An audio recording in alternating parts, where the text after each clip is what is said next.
Okay, now that we've got the engine in here with the shroud, we've just got these guys loose in here because sometimes the shroud can move around and connect with the fan. You want to make sure you can turn the fan. What you do is up here you can turn this counterclockwise and you can move the fan. You should be able to hear it. So it's moving, and if the shroud is aligned incorrectly, then you'll hear the fan scraping against the shroud. But right now this is nice and smooth, so I'm going to tighten these. Just keep tightening them, check it, make sure that the fan is not connecting with the shroud inside there. And then after that we'll be able to align the governor sensor as well as get everything nice and tight. Again, make sure you use thread lock on all of this. And this bell right here, this little bell crank, should be just free moving right now. So that's what you should be looking for. And we get all that stuff nice and tight, and then we've got the engine mounted and ready to go.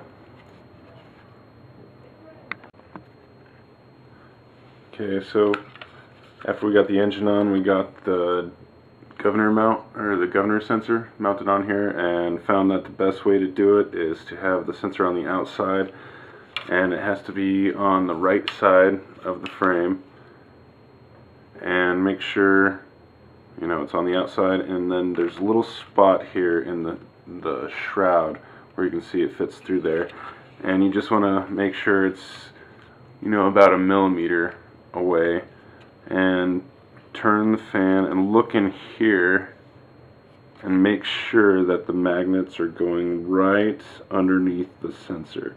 You just want to make sure you line it up in there, and then by the time you tighten it up, make sure that the sensor is in the right spot. It took a little bit of extra work here since I had the frame already put together. I kind of had to use some needle nose pliers to hold the little standoffs for the sensor in here. You might be better off if you just put the sensor on the frame loosely before you put the two frame halves together. It's not impossible to do holding it in there, but I also noticed that I was expecting to be able to put some zip ties through here and it would go right around the sensor, but it didn't seem to line up perfectly the way I expected. But these things hold it on pretty well, so hopefully we've got that mounted straight, and we'll move on to the rest of it. Okay, the next part that we're going to put together here is all of the elevator arms and the aileron levers and this stuff. Came from the package. All of this stuff was put together here. But what we want to do first is pull out all of these ball links, the servo ball links. There's several left, and then there's also these ball link ends, and the screw that will go into this one is an 8mm by 2.5, couple shims. And first thing I'm going to do before we come back and take a little break is put these guys on, thread lock on each one of these, and I'm going to have to take this thing apart here, pull these screws off, take this apart so that I can access the top here and get the screw in here. It's really pretty much impossible to get to unless you pull this thing off. So we're going to get this ball link end on it and all the ball links on these guys. Just make sure you follow what the manual says.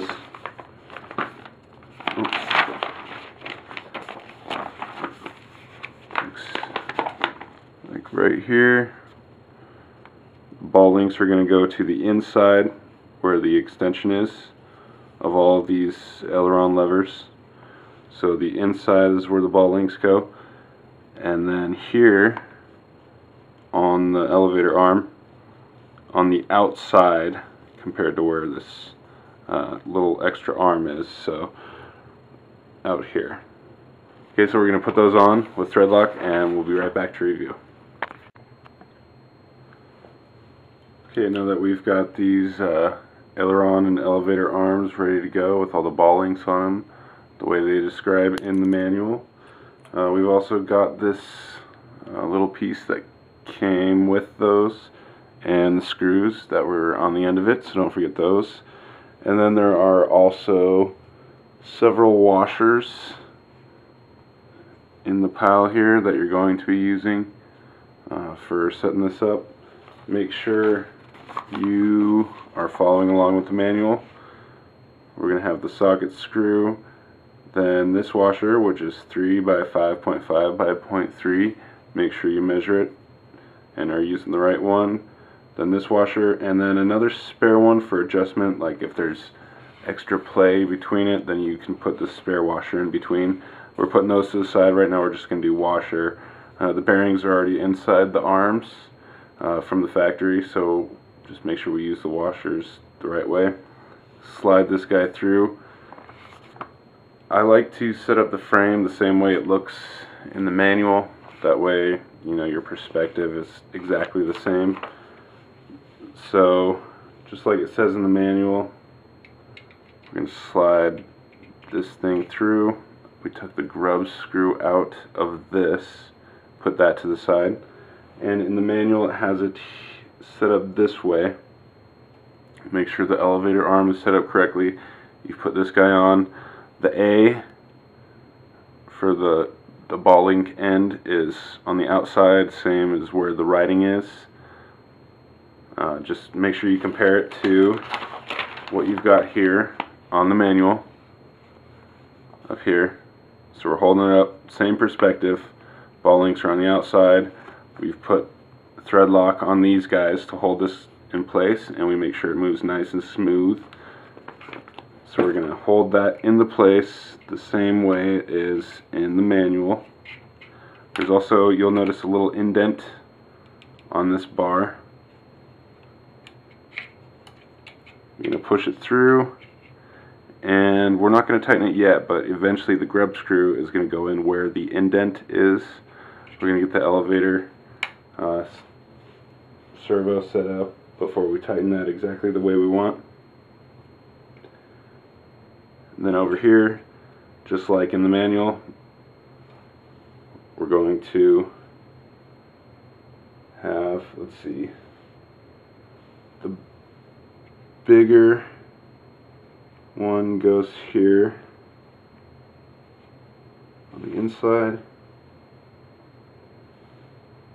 and then the arms go on. Same on this opposite side.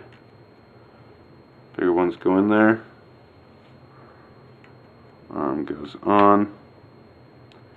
And then we're going to make sure we have these screws thread locked. We're going to clean them, get thread lock on them. Make sure we put the washers on the end of them before we screw them in all the way. And then we'll come back and we've got the aileron and elevator arms all set up, ready to go. Okay, now we've got the elevator and the aileron arms put in there, thread locked. I had to use all my shims. I don't have any play in here now. I even had to use some extra shims that I had to the side from some old kits. This one actually had quite a bit of play. I've tightened this elevator arm. Make sure these guys move nice and loose. If there's a little play, it's okay, don't worry about it. But I had a lot of play, so I had to use all my shims. And also, you know, make sure the writing is on the outside, and make sure the A is on the outside for this. And that should have the frame just about ready to go.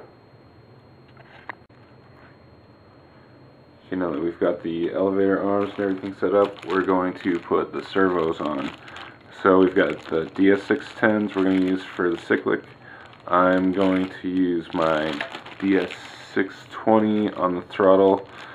Going to put the throttle servo on here first because we've got to hold the backs, and it's going to be a lot easier to access this way than once we've got the cyclic servos on. Make sure the center of the servo, the rotating part, faces towards the shaft, and that's the same for every servo.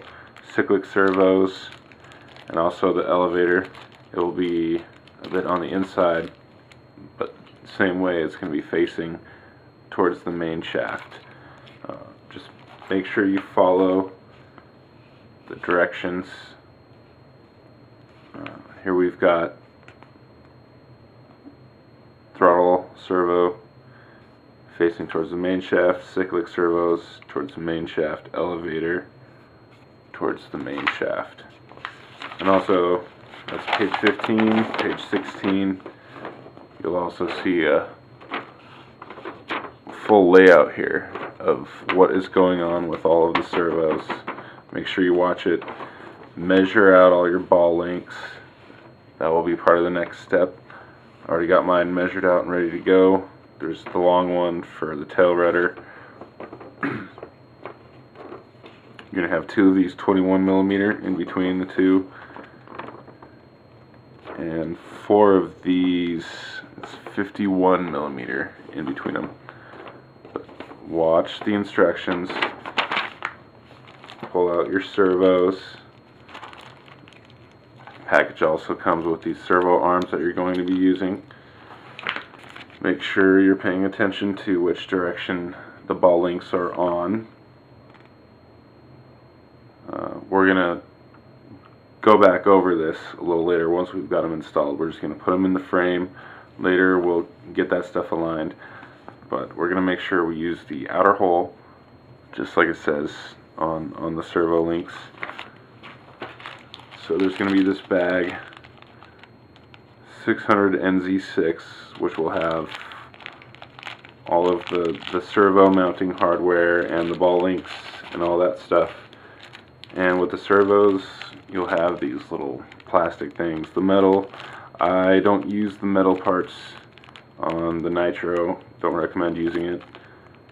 Use the plastic and squish it in there. It'll give it a bit of dampening for the vibration, extra vibration in the Nitro helicopter. Just use the plastic parts, dampens it out, but you can still hold it on nice and tight. Pull these out, fill the servos, put them in here correctly, and we'll come back and review once we've got all the servos in, throttle and the cyclic. Might as well get the tail servo in while we're in here. These two bottom ones are just going to be even more difficult to access later, so we're just going to put these servos in just the way they're supposed to go, and then we're going to put all the cyclic servos in. So bottom servos, easier to access, which is throttle and tail, cyclic servos, and then we'll come back and review.